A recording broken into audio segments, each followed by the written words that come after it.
시간이 되었습니다. 우리 시간 마음을 모아서 우리 하나님 앞에 기도하며 나아가실 때 영광과 존귀를 받기에 합당하신 하나님께 이 시간 이곳에 오셔서 우리의 예배와 찬양 받으시고 그리고 이 한 주도 예배를 통하여 내 삶을 다스려 주옵소서. 한 주간 지은 죄와 불순종, 연약함 용서하여 주옵시고 또 새 힘과 새 능력으로 살아갈 수 있도록 주님 크신 은혜 허락하여 주옵소서. 우리 기도하며 예배 자리로 나아가겠습니다. 기도하겠습니다.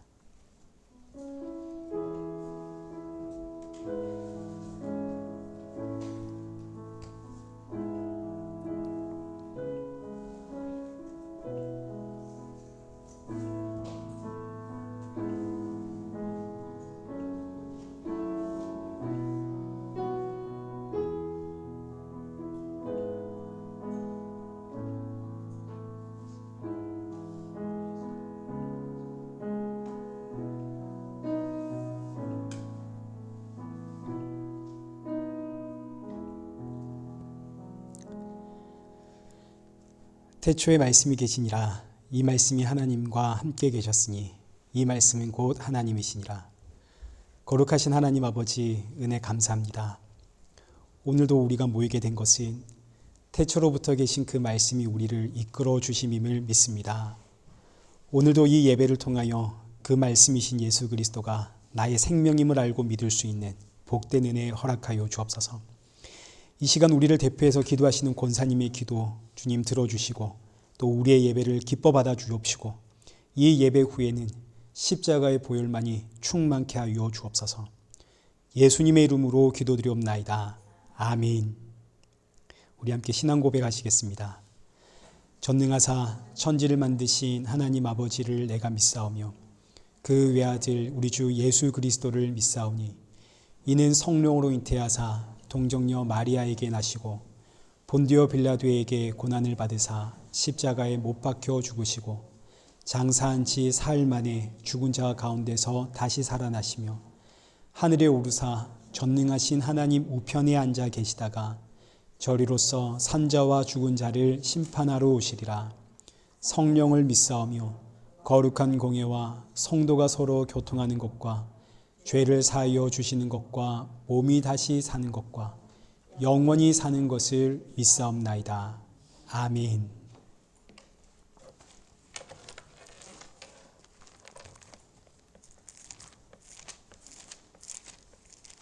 우리 교독문 124번을 우리 함께 교독하도록 하겠습니다. 내 하나님이여 내 하나님이여 어찌 나를 버리셨나이까.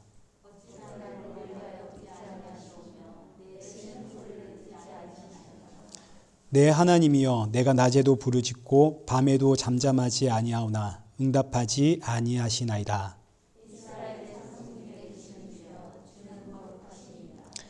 우리 조상들이 주께 의뢰하고 의뢰하였으므로 그들을 건지셨나이다.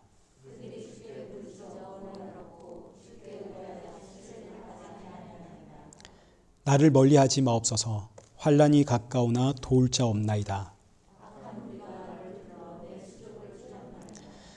내가 내 모든 뼈를 셀 수 있나이다. 그들이 나를 주목하여 보고 내 겉옷을 나누며 속옷을 제비 뽑나이다.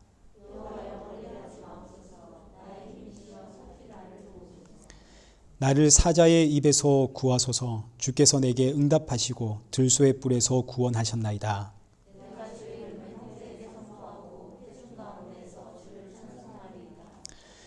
여호와를 두려워하는 너희여 그를 찬송할지어다. 야곱의 모든 자손이여 그에게 영광을 돌릴지어다. 너희 이스라엘 모든 자손이여 그를 경외할지어다. 아멘.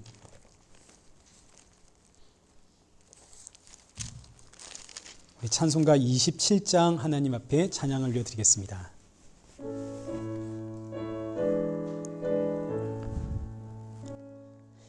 빛나고 높은 보좌와 그 위에 앉으신 주 예수 얼굴 영광이 해같이 빛나네. 해같이 빛나네. 나네. 지극히 높은 위엄과 한없는 자비리 무천사 소리 합하여 늘 찬송드리네. 늘 찬송드리네. 영 죽을 나를 살리려 그 영광 떠나서 그 부끄러운 십자가 날 위해 지셨네. 날 위해 지셨네. 나 이제 생명 있음은 주님의 은혜요.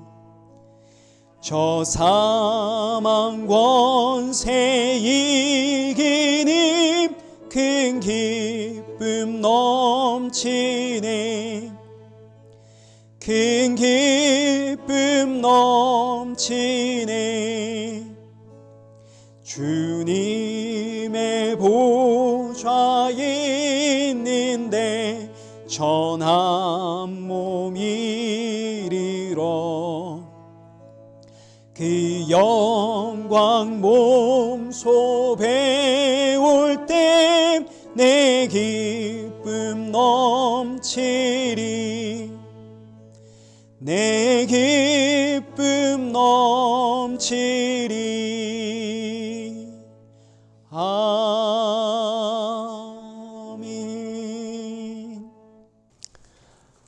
우리 성경 봉독하시겠습니다.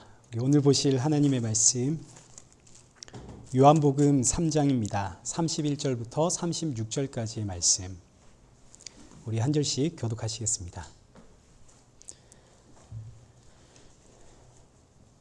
위로부터 오시는 이는 만물 위에 계시고 땅에서 난 이는 땅에 속하여 땅에 속한 것을 말하느니라.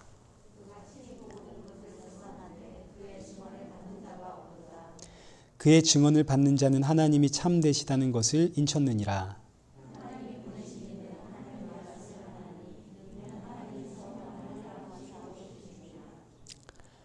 아버지께서 아들을 사랑하사 만물을 다 그의 손에 주셨으니 아들에게 순종하지 아니하는 자는 영생을 보지 못하고 도리어 하나님의 진노가 그 위에 머물러 있느니라. 아멘. 우리 교회 소식입니다. 이제 벌써 3월이 되었습니다. 이제 3월은 사순절 기간입니다. 예수님의 고난과 죽음, 그 십자가의 은혜를 우리가 더 많이 묵상하고 또 더 많이 생각하는 그런 한 달이 되었으면 좋겠습니다.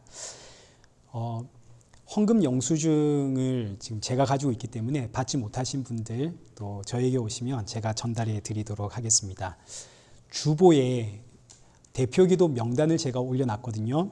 혹 주보를 보지 못하신 분은 제가 단체 카톡 창에다가 이제 그 명단 올려놓도록 하겠습니다. 청년들도 기도 순서에 넣으려고 했는데 이제 우리 장로님, 권사님, 집사님들 순서만으로도 이제 충분할 것 같아서 놓지를 않았습니다. 혹 우리 청년들 가운데 참여하기를 원하시면 제가 기쁘게 순서에 참여시키도록 하겠습니다. 대표 기도는 사실 누구에게나 부담스러운 시간입니다. 그러나 또 예배에 적극적으로 참여하는 방법이기도 하니까요. 부담 가지시고 참여해 주시면 되겠습니다. 성경 공부는 유튜브로 하이델베르그 계속 올라가고 있습니다. 우리 다음 주 대표 기도는 김혜영 권사님이십니다.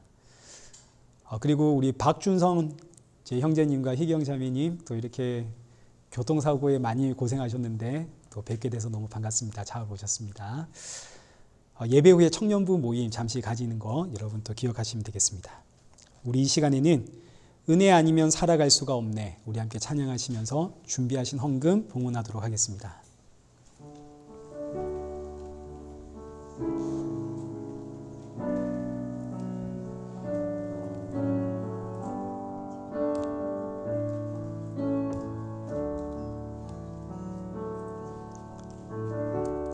은혜 아니면 살아갈 수가 없네.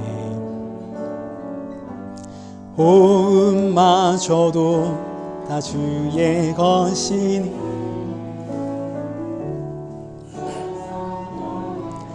위로 내게 없어도 예수 오직 예수뿐이네.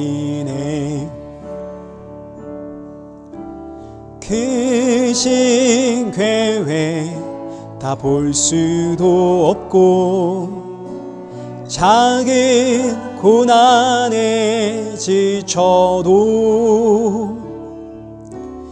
주께 묻기 나의 모든 삶 버티고 견디게 하시네. 은혜 아니면 살아갈 수가 없네. 나의 모든 것 다 주께 맡기니 참된 평안과 위로 내게 주신 주 예수 오직 예수뿐이네. 기도하겠습니다. 살아계신 하나님 아버지 감사합니다. 이 시간 주님 앞에 빈손으로 나오지 않게 하심에 감사합니다. 우리가 드리는 것은 비록 작은 예물이지만 그러나 이 예물을 준비할 때마다 날 위해 십자가에서 죽으신 예수 그리스도 기억하게 하시고 돌아가는 우리 성도들의 마음속엔 예수 그리스도의 그 십자가의 은혜만이 충만케 하여 주옵소서. 오늘도 주시는 그 말씀 가운데 아멘으로 화답하게 하시고 또 나의 모습을 다시 한번 돌아보며 점검하며 그리고 주께서 우리에게 주신 은혜가 얼마나 크고 놀라운지를 발견하는 이 복된 시간 되게 하여 주옵소서. 예수님의 이름으로 기도드리옵나이다. 아멘.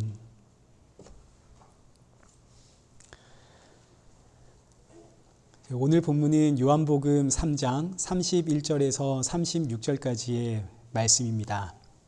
그의 증언을 받은 자라는 제목으로 우리 말씀 살펴보도록 하겠습니다.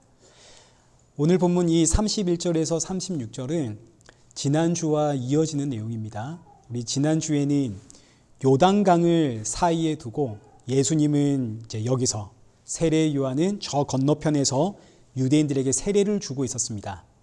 그런데 사람들이 점점 이 예수님께로 몰려가니까 세례 요한의 제자들이 이제 선생님께 세례 요한에게 속상한 마음을 표현을 했습니다. 여기 26절을 한번 보시죠. 그들이 요한에게 가서 이르되 랍비여 선생님과 함께 요단강 저편에 있는 이 곧 선생님이 증언하시던 이가 세례를 베풀매 사람이 다 그에게로 가더이다. 이때 세례 요한이 그들에게 해준 답변이 28절입니다.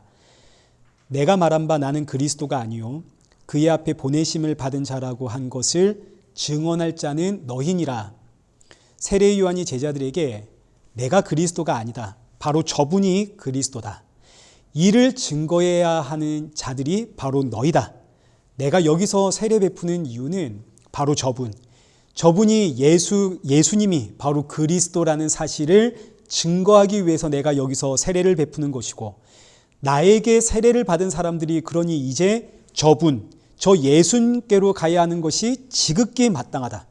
너희도 나를 떠나 저분에게로 가야 한다. 이것이 바로 나의 기쁨이다.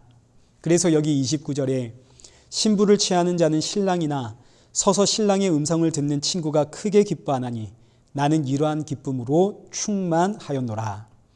여기서 신부는 지금 예수님께로 나아가는 사람들을 의미하고 신랑은 당연히 예수님이고 그리고 친구는 세례 요한입니다. 예수님을 먼저 영접한 사람. 그래서 세례 요한은 여러분 나는 신랑이 아닙니다. 나는 신랑을 먼저 만난 사람에 지나지 않습니다. 여러분 신랑에게 가십시오. 이것이 저의 기쁨입니다. 이 말씀을 오늘 교회에서도 당연하게 적용할 수 있겠죠. 교회는 사람을 모으는 공동체가 아니라 신랑이신 예수님께로 인도하는 곳이 교회입니다. 교회를 통해서 한 영혼이 신랑이신 예수 그리스도를 영접하게 된다면 이것이 교회의 크나큰 기쁨이 되는 거죠. 근데 이제 이 말씀을 가지고 그래, 그러니까 교회가 전도를 해야지, 이러시면 안 되는 겁니다. 여러분, 전도는 누가 하는 건가요? 교회가 하나요? 내가 하나요? 전도는 내가 하는 거죠. 내가 해야 할 책임과 그 사명과 의무를 교회에 떠넘기고 교회가 전도를 안 해, 이러면 안 되는 겁니다. 전도는 교회가 아니라 내가 하는 겁니다. 예수 그리스도를 먼저 영접한 내가 중매의 장이가 되어서 내 주변의 이웃들을 예수님께로 중매하는, 그래서 성도의 기쁨도 한 영혼이 신랑이신 예수님을 만나게 되면 세상 이보다 더 큰 영광과 기쁨은 없는 거죠. 그래서 하는 말이 이제 30절입니다. 그는 흥하여야 하겠고 나는 쇠하여야 하리라. 사람들이 나에게 모이면 안 되고 사람들이 예수님께로 나아가야 한다, 이제 이런 뜻입니다. 그러나 사실 예수님의 흥함이란 단순히 사람들이 예수님께로 모인다고 해서 흥하는 것은 아닙니다. 그 사람들 결국 다 마지막에는 예수님 버리고 다 도망가고 다 떠났습니다. 심지어 예수 그리스도의 마지막은 십자가의 죽음이죠. 그러니까 사실 예수님의 인생은 세상의 눈으로 볼 때는 흥한 인생은 아닙니다. 오히려 비참한 인생이죠. 비참하게 죽었습니다. 그런데 성경은 지금 그 십자가의 죽음이 흥함이다 이라고 우리에게 표현을 하는 겁니다. 아니, 예수 그리스도가 십자가에 죽은 것이 어떻게 흥함인가요?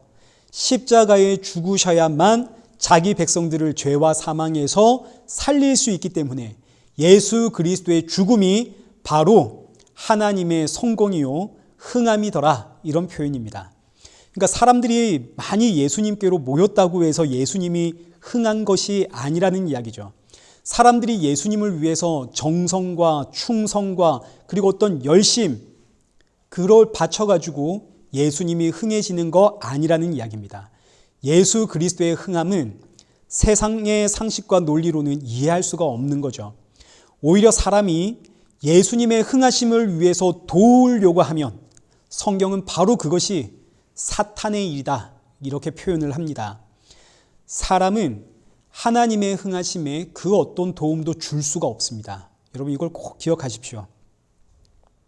하나님의 흥하심은 하나님이 스스로 이루어내는 것이지 사람이 돕는 게 아닙니다. 그런데 사람이 자신의 이성과 세상적 사고와 논리로 그래, 내가 하나님을 도와서 이 땅에 하나님의 나라를 펼쳐가리라, 그래서 내가 하나님을 흥하게 하리라, 이게 사탄의 일이 되는 겁니다. 마태복음 16장 21절 한번 보십시오. 이때로부터 예수 그리스도께서 자기가 예루살렘에 올라가 장로들과 대제사장들과 서기관들에게 많은 고난을 받고 죽임을 당하고 제3일에 살아나야 할 것을 제자들에게 비로소 나타내시니 베드로가 예수를 붙들고 항변하여 이르되 주여 그리 마옵소서, 이 일이 결코 주께 미치지 아니하리라. 지금 어떤 상황이냐면 예수님께서 제자들에게 십자가의 죽음을 이야기하시는 겁니다. 내가 이제 곧 대제사장과 서기관과 장로들에게 잡혀서 고난을 받다가 내가 십자가에서 죽게 될 것이다. 장차 일어날 일을 가르치셨습니다. 그런데 이게 바로 예수님의 흥함이고 이것이 바로 하나님의 성공입니다. 그런데 베드로는 깜짝 놀라서 항변하는 겁니다. 아니, 예수님 지금 이게 무슨 말입니까? 십자가에서 죽는다니요. 죽으면 모든 게 끝난 거 아닙니까? 아니, 지금 우리가 예수님께 모든 걸 걸었는데, 예수님께 지금 내 인생을 걸었는데 예수님 십자가에서 죽다니요. 그런 말씀 하지를 마십시오. 만약 죽어야 한다면 차라리 제가 죽겠습니다. 예수님은 하나님 나라의 대업을 이루십시오. 저를 밟고 하나님의 나라를 이루십시오. 이런 이야기입니다. 제가 대신 죽겠습니다. 예수님은 큰 일을 이루십시오. 그러자 예수님 하시는 말씀이 23절, 예수께서 베드로에게 사탄아 내 뒤로 물러가라. 너는 나를 넘어지게 하는 자로다. 네가 하나님의 일을 생각하지 아니하고 도리어 사람의 일을 생각하는 도다. 예수님의 십자가의 죽음이 예수님의 흥하심인데 예수님 죽지 마십시오. 내가 예수님을 흥하게 하겠습니다. 이게 바로 뭐라고요? 사탄의 일이라고요. 예수님 죽지 마십시오. 죽는 것은 저에게 맡기시고 이제 예수님은 꽃길만 걸으십시오. 나는 쇠하고 예수님은 흥하셔야 됩니다. 이런 식의 사고, 세상적인 사고죠.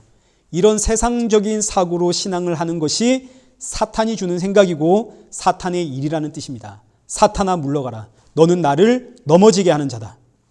그런데 이런 사탄의 일들을 이제 오늘날 우리가 종종 성도들이 충성과 헌신이라는 이름으로 행하곤 합니다. 이제 예를 들어서 이런 거죠. 예수님이 나를 위하여 십자가에 죽으셨으니까 내가 이제는 정말 예수 그리스도를 위해 살아야겠다. 예수님이 나 때문에 십자가에 2번 달려서는 안 되지 않겠는가. 이제는 내가 예수님의 이름을 높이며 살아야겠다. 이런 고백들은 정말 멋지고 훌륭합니다. 그러나 사실 이런 고백의 의미는 결국 나는 이제 더 이상 예수님의 십자가가 필요 없는 인생을 살겠다. 이런 뜻이 되는 겁니다. 예수님의 십자가가 더 이상 필요 없는 인생, 이게 마귀 사탄이 주는 생각이고 마귀 사탄이 하는 일이라는 뜻입니다. 나에게 더 이상 예수님의 십자가가 필요 없는 순간이 온다면 그때가 내가 망한 순간입니다. 물론 성도가 이런 고백을 하는 것은 참 귀하고 잘한 겁니다. 이제는 정말 주를 위해 살겠습니다. 예수님 이제는 저 때문에 죽지 마십시오. 주의 영광을 위해 살겠습니다. 저를 통해 높임만 받으십시오. 이런 고백들이 너무너무 훌륭하고 귀하지만 그러나 우리는 돌아서면 깨닫게 되는 게 뭔가요? 난 예수님의 십자가가 아니면 진짜 답이 없는 인생이구나. 그래서 예수님은 십자가에 죽으셔야만 했구나. 우리 이걸 깨닫죠. 내가 이 모양이라서 예수님은 지금도 날 위해 피를 흘리셔야 되는구나. 나는 날마다 십자가의 보혈이 필요한 인생이구나. 여러분, 이게 신앙입니다. 날마다 예수 그리스도의 십자가의 보혈을 의지할 수밖에 없는, 나는 예수님이 날마다 필요합니다. 이것이 신앙이지. 이제는 예수님 더 이상 나 때문에 피 흘리지 마십시오. 이젠 제가 알아서 다 하겠습니다. 이건 마귀가 주는 생각이다 이거죠. 그러니까 예수 그리스도의 흥하심에는 사람의 도움이 필요로 하는 것이 아닙니다. 우리는 예수 그리스도를 도울 수 있는 인생이 아닙니다. 한 영혼을 변화시키고 한 영혼을 구원하는 것은 나의 어떤 정성이나 노력, 내가 베푸는 사랑, 혹은 오래 참음, 온유함, 자비, 양선, 그리고 어떤 나의 성도다움, 이런 것 때문에 한 영혼이 변하고 한 영혼이 예수님을 만나게 되고 그러는 것이 아닙니다. 우리는 그렇게 하나님의 일을 도울 수 있는 존재가 아닙니다.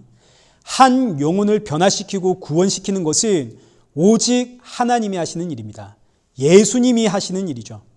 우리는 그저 증인일 뿐입니다. 성도의 성도다움은 예수님을 증거하는 것이지 한 사람을 변화시키고 구원하는 것이 아닙니다. 한 사람의 거듭남, 한 사람의 구원은 오직 예수님께 있는 거죠. 예수님이 만나주지 않으면 답이 없습니다. 오직 예수님이 그 영혼 찾아가서 십자가 보혈로 옷 입혀줄 때에 그 한 영혼이 거듭나게 되는 거죠. 그러니까 우리는 예수 그리스도를 돕는 인생이 아닙니다. 그저 예수님으로부터 끊임없이 십자가의 보혈, 그 은혜를 우리는 끊임없이 공급받아야 하는 인생입니다. 우리가 뭔가를 하는 것이 아니라 우리는 끊임없이 받아야 되는 거죠. 예전에 제가 예수님은 스스로 빛을 비추는 발광체고 우리는 그 빛을 받아서 반사시키는 반사체다, 이런 이야기를 한 적이 있습니다. 이것을 이 지금 요 위에 켜져 있는 전등이라고 한번 생각해 보십시오. 우리가 전등입니다. 전등은 전기가 들어올 때에 빛을 냅니다. 그러나 전기 공급이 끊기면 빛을 낼 수가 없죠. 어둠입니다. 성도는 이 전등과 똑같습니다. 십자가 보혈이라는 그 은혜와 국률이 공급이 될 때 예수 그리스도의 증인이라는 빛이 켜지는 거죠. 성도의 성도다움이라는 빛이 켜지는 겁니다. 그러나 십자가의 그 은혜 공급이 끊기면 이 빛도 끊어지는 거죠. 성도다움이라는 빛도 끊어지고 증인의 삶이라는 빛도 꺼지는 겁니다. 공급을 하시니까 비추는 것이지 공급이 끊기면 이것도 끊기는 겁니다. 우리가 스스로 뭔가를 해가지고 하나님을 돕는 게 아닙니다. 하나님이 주지 않으면 우리는 아무것도 할 수 있는 존재가 아닙니다. 그러니까 성도는 끊임없이 은혜를 받아야 하는 존재지 내가 예수님을 돕고 하나님을 돕고 그럴 수가 없는 겁니다. 그저 하나님이 공급을 하시니까 우리는 빛을 켜는 거죠. 그래서 오늘 본문 34절에 하나님은 한량없이 성령을 우리에게 부어주십니다. 우리는 그 한량없이 주시는 성령을 공급받음으로 빛을 켜는 거죠. 이것이 증인의 삶이고 성도다움입니다. 우리가 예수님을 도와서 한 영혼을 구원하고 한 영혼 변화시키고 그러는 게 아닙니다. 공급을 받으니 빛이 켜지는 거죠. 성도다움, 예수 그리스도의 증인된 빛이 켜지는 겁니다. 자, 그리고 나서 이제 오늘 본문이 시작이 되는데 31절부터 36절, 앞서 살펴보았던 세례 요한과 제자들의 그 문답을 해석하고 있는 내용입니다. 이 해석은 사도 요한이, 이 요한복음의 저자인 사도 요한이 성령의 감동을 받아서 세례 요한과 제자들의 이 문답을 이제 다시 해석한 내용일 수도 있고, 혹은 세례 요한이 성령의 감동으로 자기가 했던 이야기를 다시 해석한 내용일 수도 있습니다. 이제 누가 이 부분을 기록했는가는 이제 의견이 분분한데, 중요한 것은 이제 이 부분이 이제 앞선 내용을 다시 한번 해석하고 있다 하는 게 이제 중요한 겁니다. 어떻게 해석하고 있는가? 우리 이제 31절부터 한번 보겠습니다. 위로부터 오시는 이는 만물 위에 계시고 땅에서 난 이는 땅에 속하여 땅에 속한 것을 말하느니라. 위로부터 오시는 이, 예수님이죠. 예수님은 만물 위에 계신 분입니다. 여기서 만물 위에 계시다라는 표현은 창조주라는 뜻입니다. 땅에서 난 자는 피조물이라는 이야기죠. 우리는 모두 이 땅에서 나온 피조물입니다. 예수 그리스도는 만물 위에 계시는 창조주이십니다. 우리는 피조물, 예수님은 창조주. 이 말씀이 다시 한번 반복이 되는데 31절 하반절에 하늘로부터 오신 이는 만물 위에 계시나니, 여기서 하늘이란 공간적인 개념이 아닙니다. 우리가 보는 저 하늘, 저 우주 이런 개념이 아니라 그 너머의 개념입니다. 하늘과 우주라고 하는 이 공간을 넘어 있는, 공간을 초월한, 공간을 창조하신 분, 이런 의미이고, 만물 위에 계신다는 의미도 같은 개념입니다. 만물이 공간의 개념이죠. 만물, 우주, 하늘 전부 이 공간, 만물 안에 포함되어 있는 공간입니다. 이 공간 위에 계시는, 공간을 넘어 공간을 창조하신 분, 그 만물 위에 계신 분이 이 땅에 오셨습니다. 빌립보서 2장 6절을 보시죠. 그는 근본 하나님의 본체시나 하나님과 동등됨을 취할 것으로 여기지 아니하시고 오히려 자기를 비워 종의 형체를 가지사 사람들과 같이 되셨고 사람의 모양으로 나타나사 자기를 낮추시고 죽기까지 복종하셨으니 곧 십자가에 죽으심이라. 십자가에 죽으신 그 하나님이, 그 예수님이 바로 하나님의 본체가 되시고 만물 위에 계시는 창조자이십니다. 그래서 이어지는 10절이 하늘에 있는 자들과 땅에 있는 자들과 땅 아래에 있는 자들로 모든 무릎을 예수의 이름에 꿇게 하시고 모든 입으로 예수 그리스도를 주라 시인하여 하나님 아버지께 영광을 돌리게 하셨느니라. 이 땅의 모든 피조물이 예수 그리스도의 그 이름 앞에 무릎을 꿇을 수밖에 없는 이유는 예수님이 바로 만물의 창조자이시기 때문입니다. 그리고 그 예수님을 나의 주라 시인하는 것이 바로 하나님 아버지께 영광을 돌리는 일입니다. 하나님께 영광을 돌리는 일은 우리가 이 땅에서 성공하고 이 땅에서 존경받고 내가 가진 재능을 갈고 닦아서 하나님께 올려드리고 또 내가 무슨 돈을 많이 벌어가지고 그걸로 좋은 하나님을 이름으로 좋은 일을 하고 그래서 하나님께 영광을 올려주고 하나님이 그걸 받고 하는 것이 아니라 하나님께 영광을 돌리는 일은 오직 하나뿐입니다. 근본 하나님의 본체가 되시나 자신을 비워 사람의 모양으로 나타나셔서 십자가에 죽기까지 복종하신 그 예수 그리스도를 나의 주로 시인하는 것, 이것이 바로 하나님께 영광을 돌리는 유일한 방법입니다. 그 하나님이 이 땅에 오셔서 이제 오늘 본문 32절, 그가 친히 보고 들은 것을 증언하되 그의 증언을 받는 자가 없도다.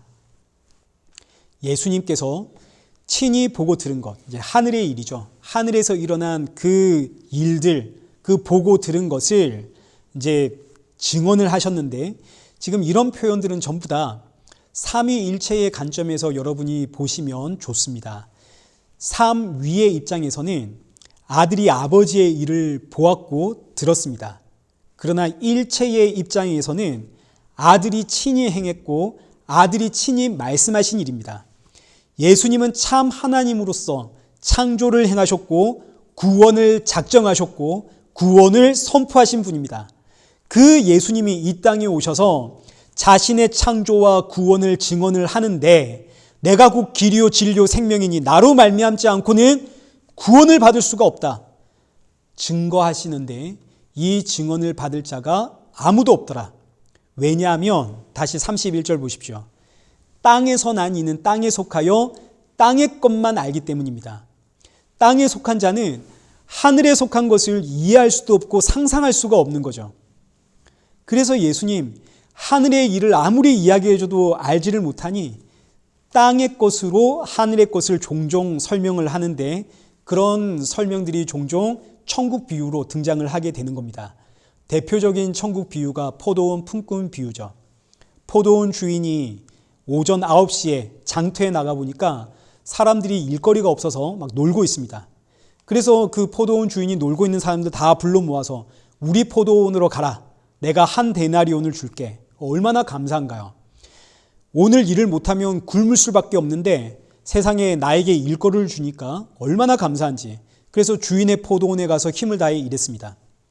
주인이 점심때 또 장터에 나가보니까 또 일이 없어가지고 저기서 한 무리의 사람들이 또 놀고 있습니다.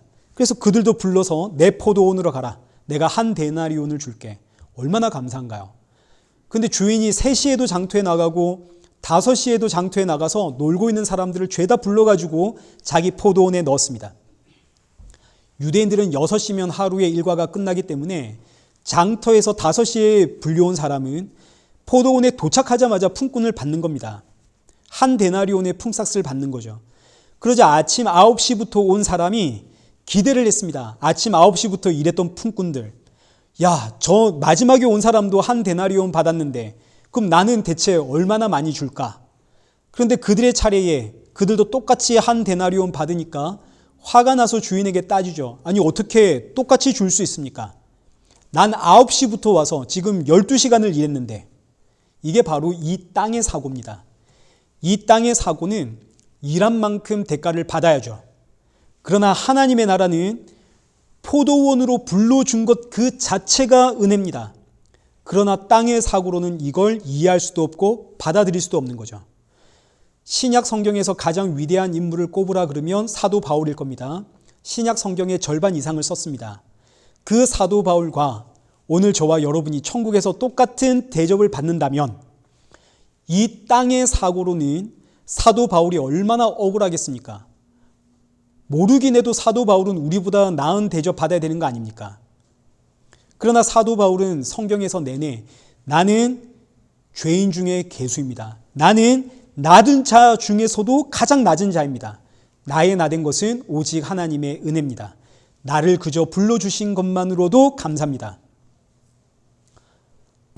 지난주에 한 청년이 저에게 직장에서 꼴보기 싫은 사람이 있는데 그 사람이 혹 크리스찬이라 천국에서 만난다면 목사님 생각하기도 싫어요. 그 사람은 천국에 안 왔으면 좋겠어요. 근데 그 사람과 내가 천국에 가서 똑같은 대접을 받는다면 이 땅의 사고로는 너무너무 싫겠죠. 그 사람은 참 못된 사람인데 어떻게 나랑 똑같은 취급을 할 수 있는가? 그러니까 이 땅의 사고로는 도무지 이해할 수 없는 것이 하늘의 일입니다. 심지어 천국 비유는 예수님께서 비유로 알려주셨으니까 우리가 그나마 이 정도로 이해를 하는 것이지, 사실 하늘의 일, 천국의 일은 설명이 불가능합니다. 천국에 가본 적이 없는데 우리는 어떻게 천국을 설명할 수 있겠습니까? 천국을 설명할 수 있는 분은 오직 천국에서 오신 분, 하늘에서 오신 분, 그 천국을 창조하신 분, 예수님 뿐입니다. 그래서 예수님이 이 땅에 오셔서 하늘의 일을 설명하며 하늘의 일을 알아먹을 사람이 아무도 없으니까 그 예수님이 하시는 말씀이 내가 길이요 진리요 생명이다. 나로 말미암지 않고는 아무도 구원이 없다. 천국으로 갈 수 없다. 그러나 이 증언을 믿는 자가 아무도 없더라. 땅에서 난 자는 절대로 하늘의 일을 이해할 수도 없고 상상할 수도 없고 받아들일 수가 없습니다. 땅에서 난 자들은 그 생각과 사고와 판단이 온통 땅에 집중되어 있습니다. 그리고 이 땅은 전부 다 물질이죠. 돈입니다. 그런데 놀랍게도 이 하늘의 증언을 받는 자들이 있습니다. 여기 33절 보십시오. 그의 증언을 받는 자는 하나님이 참되시다는 것을 인쳤느니라. 인침을 받은 자는 그 증언을 받더라. 도무지 이해할 수 없는 천국의 비유가 이해가 되고 그 천국 비유에 감사가 나오고 심지어 그 천국이 바로 예수님이라는 사실이 깨달아지고 믿어지는 자, 그는 하나님의 인침을 받은 자다라는 뜻입니다. 인침을 받았다라는 뜻은 너는 내 백성이야 하고 도장이 찍혔다는 뜻입니다. 그래서 도장이 찍혔으니까 이해가 되고 믿어지는 거죠. 이 도장을 이제 요한계시록 14장 1절 말씀. 또 내가 보니 보라 어린 양이 시온산에 섰고 그와 함께 14만 4천이 서 있는데 그들의 이마에는 어린 양의 이름과 그 아버지의 이름을 쓴 것이 있더라. 하나님의 인침을 받았다는 것은 이마에 어린 양의 이름의 도장이 찍혔다는 뜻입니다. 그러니까 거듭난 성도, 다시 태어난 성도, 하나님의 인침을 받은 성도는 그 이마에 누구의 이름이 새겨진 자인가요? 예수님의 이름이 새겨진 자죠. 여기서 이마는 마음을 뜻합니다. 이 당시에는 머리가 생각과 사고와 판단을 하는 곳인데 생각과 사고와 판단을 하는 것이 마음의 기능이다라고 생각을 해서 여기에 마음이 있다라고 생각을 했습니다. 우리는 마음이 여기에 있죠. 마음, 이마는 곧 마음입니다. 마음에 예수 그리스도의 이름이 새겨진 자, 그 생각과 사고와 판단의 중심이 예수 그리스도가 될 수밖에 없는 자, 예수님의 도장이 거기에 찍혔으니까요. 그러니 생각과 사고와 판단의 중심이 온통 예수님인 자. 그래서 여기 34절 하나님이 보내신 이는 하나님의 말씀을 하나니 이는 하나님의 성령을 한량없이 주심이라. 여기서 하나님이 보내신 이는 1차적으로는 예수님을 뜻합니다. 예수님은 하나님의 말씀을 하는데 그 말씀이 바로 나를 믿어라 이거 아닙니까? 내가 길이요 진리요 생명이니까 나를 믿어라. 이렇게 증언하는 이유는 하나님이 성령을 그에게 한량없이 부어주시기 때문이라. 그러니까 아버지가 아들에게 성령을 한량없이 부어주니 아들이 누구를 증거하나요? 아들이 자신을 증거하죠. 아들이 아들을 증거하는 그 아들이 오늘 저와 여러분을 찾아와 우리의 이마에 그 이름을 새겨놓았습니다. 우리의 생각과 사고와 판단에 그 이름을 새겨놓았습니다. 그래서 오늘 저와 여러분은 하나님이 보내신 자가 되는 겁니다. 하나님이 보내신 자는 하나님의 말씀을 하게 되는데 그 말씀이 뭔가요? 예수님이죠. 그래서 하나님이 보내신 자는 예수님 이야기를 할 수밖에 없는데 그 이유는 하나님이 성령을 한량없이 부어주시기 때문에. 그러니까 성령이 충만하면 성도는 누구를 증거하게 되겠습니까? 예수님 증거하게 되겠죠. 안 그래도 예수님의 이름으로 인침을 받아서 내 사고와 생각과 판단이 예수님인데, 아니 하나님께서 성령까지 한량없이 공급하시니까 성도는 예수님 이야기를 안 할 수가 없는 겁니다. 온통 예수님만 보이고 그 예수님을 증거할 수밖에 없고. 자, 이 내용을 다시 한번 정리하고 결론을 맺는 것이 이제 35절과 36절인데 35절 이제 결론입니다. 35절 보십시오. 아버지께서 아들을 사랑하사 만물을 다 그의 손에 주셨으니. 아버지께서 아들을 사랑하사 만물을 그에게 주었다 합니다. 그러나 사실 삼위일체의 관점에서는 아버지와 아들이 하나이기 때문에 만물은 원래 아들의 것입니다. 그럼에도 불구하고 아버지가 아들에게 만물을 주었다. 이 의미는 만물을 아들에게 주어야만 이 만물을 살릴 수 있기 때문입니다. 이 만물 안엔 저와 여러분이 있죠. 저와 여러분을 살리기 위해서 아버지가 아들에게 만물을 주셨고, 이 만물, 저와 여러분을 살리기 위해 아들은 이 만물을 짊어지고 십자가에 가서 죽으십니다. 그러니까 지금 이 스토리 자체가, 이 말씀 자체가 복음이 되는 거죠.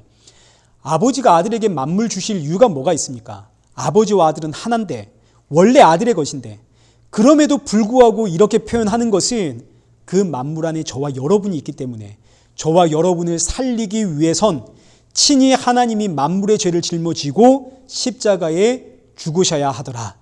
그래서 결론이 이제 36절이 되는 겁니다.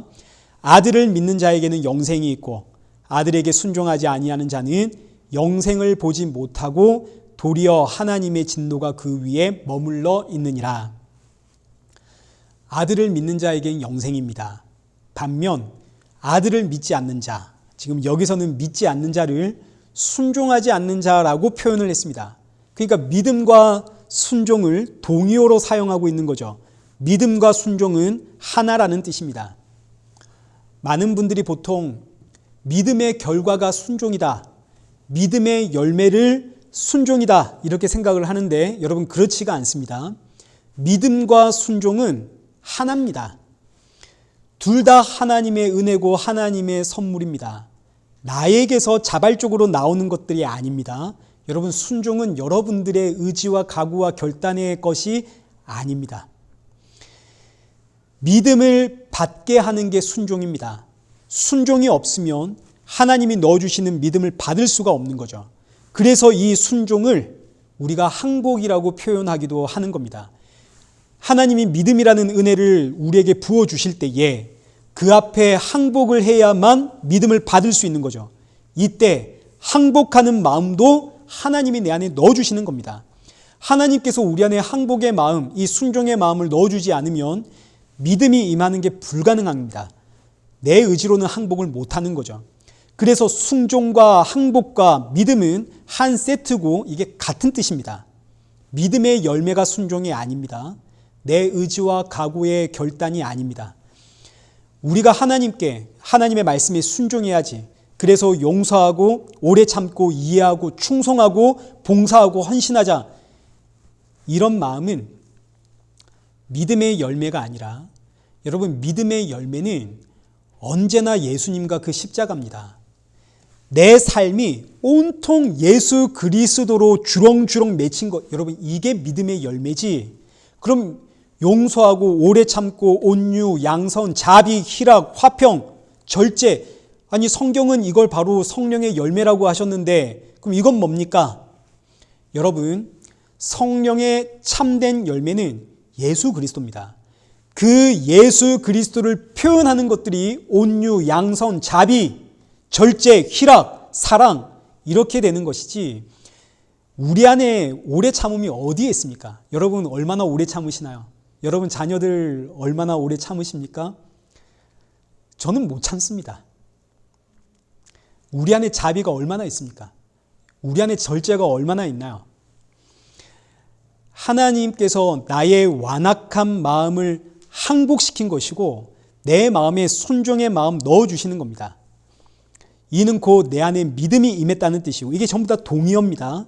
믿음이 충만해졌다는 뜻입니다. 그래서 순종과 믿음은 같은 뜻이고 내 안에서 나오는 것이 아니라 전부 하나님이 내 안에 넣어주시는 겁니다. 그렇게 고린도전서 15장 10절 보십시오. 그러나 내가 나의 나된 것은 하나님의 은혜로 된 것이니 내게 주신 그의 은혜가 헛되지 아니하여 내가 모든 사도보다 더 많이 수고하였으나 내가 한 것이 아니요 오직 나와 함께 하신 하나님의 은혜로라. 사도 바울만큼 순종한 인생이 어디에 있습니까? 사도 바울 스스로가 내가 모든 사도들보다 더 많이 수고했다, 더 많이 순종했다, 내가 더 많이 항복했다, 본인 스스로가 고백을 하죠. 그런데 그 다음은 그러나 이는 내가 한 것이 아니요 오직 나와 함께 하신 하나님의 은혜로라. 이게 전부 나에게서 나온 게 아니라는 이야기입니다. 하나님이 나에게 공급했다는 뜻입니다. 하나님의 공급이 멈추면 항복이 나오지 않습니다. 지금 이 전등의 빛이 전기 공급이 끊기면 빛을 낼 수 없는 것처럼 하나님의 공급이 끊기면 나에게선 나올 수 없는 것들입니다. 항복, 순종, 믿음 전부 다 멈추는 겁니다. 그러나 하나님은 이 은혜의 공급을 우리에게 멈추지를 않습니다.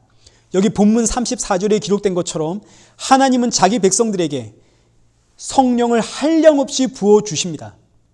그래서 우리는 때로는 악한 마음도 들고 성이 나고 막 분이 나서 그 풀고 싶고 막 나가고 싶고, 그런데도 우리의 삶에 자꾸 브레이크가 걸리는, 그럼에도 불구하고 돌아서면 또다시 순종하게 되는, 항복하게 되는 그 이유는 하나님께서 한량없이 성령을 우리에게 부어주시기 때문에, 그래서 돌아서면 내 앞에 십자가의 예수님이 보이고 그 피 흘리시는 예수님 앞에 나는 항복할 수밖에 없고, 그래서 이 모든 일들은 내가 한 것이 아니요 오직 나와 함께 하신 하나님의 은혜, 하나님께서 내 안에 믿음, 순종, 항복을 한량없이 공급하시기에 나에게 일어난 일들입니다.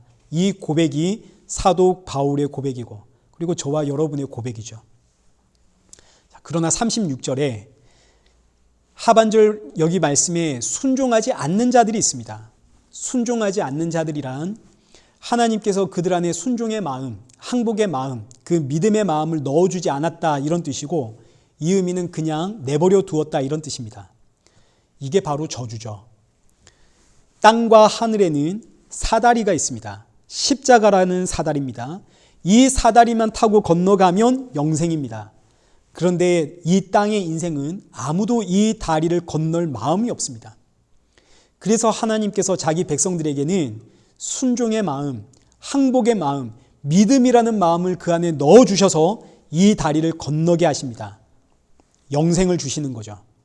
그러나 하나님께서 아무것도 주지 않고 그대로 가만히 내버려 두시면 이 땅의 인생은 이 십자가라는 다리를 보고서도 아무도 건널 마음이 없습니다. 이거 건너면 영생이고 이걸 건너면 하늘인데 건널 마음이 조금도 없습니다. 이것이 바로 저주입니다. 건너면 다는데, 이 다리만 건너면 되는데 아무도 건너질 못하죠. 땅에 속한 자는 땅의 것만 바라보지 하늘의 것은 상상도 할 수 없기 때문입니다. 그래서 성도는 이 다리를 건넌 자들은 건너지 못하는 자들을 보면서 간절히 기도할 수밖에 없죠. 하나님, 저들도 이 다리를 건너게 해 주십시오. 하나님의 자비와 긍휼 구할 수밖에 없고, 그리고 찾아가서 나와 함께 이 다리 같이 건너자, 증인의 삶입니다. 오늘 주신 이 말씀을 통해서 내가 지금 이 십자가 다리를 건넜다면 이 얼마나 놀라운 은혜인가요? 땅만 바라보던 나를 항복시켜서 이제는 저 하늘의 것, 그 영원한 것, 예수 그리스도를 바라보는 인생 되게 하셨으니 얼마나 감사한지. 새롭게 시작하는 이 한 주도 하나님께서 주시는 이 은혜의 공급, 항복하게 하시고 순종하게 하시는, 그래서 십자가의 예수님 바라보게 하시는 이 귀한 은혜 앞에 이 한 주도 감사하며, 그리고 이 귀한 은혜를 증거하기 위해 기도하며 나아가는 그런 복된 저와 여러분 되시기를 축원합니다. 우리 함께 찬양하겠습니다. 우리 행복이라는 찬양 우리 함께 찬양하겠습니다.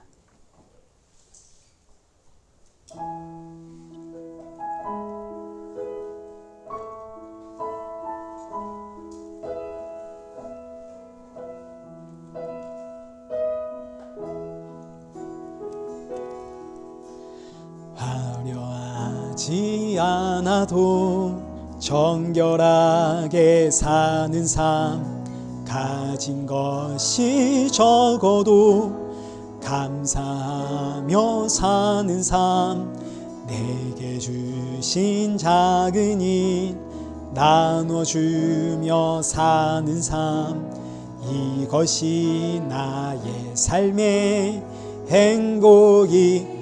눈물 날 일 많지만, 눈물 날 일 많지만 기도할 수 있는 것, 억울한 일 많으나 주를 위해 참는 것, 비록 짧은 작은 삶 주 뜻대로 사는 것, 이것이 나의 삶의 행복이라오. 이것이 행복이라오. 세상은 알 수 없는 하나님 선물, 이것이 행복이라오. 하나님의 자녀로 살아가는 것, 이것이 행복이라오. 우리 이 시간 함께 기도하실 때 하나님은 우리에게 한량없이 성령을 부어주십니다. 은혜의 공급 멈추지 않습니다. 그러나 그럼에도 불구하고 성도는 기도해야 됩니다. 내가 원치 않는 순간들, 원치 않는 환경들, 나를 지치고 힘들게 만드는 사건들, 이 모두 다 주님이 우리에게 주시는 순간이고 환경들입니다. 그렇기에 성도는 기도해야 합니다. 하나님, 오늘도 주께서 주시는 이 은혜 앞에 항복하는 마음 주십시오. 순종하는 마음 주십시오. 이 모든 상황과 환경 속에서 항복하며 그저 묵묵히 예수님 증거하는 성도 되게 하여 주옵소서. 이 안에서 감사와 기쁨을 누릴 수 있는 성도 되게 하여 주옵소서. 오늘 이 시간 이 마음을 품고 우리 함께 기도의 자리로 나아가도록 하겠습니다. 기도하겠습니다.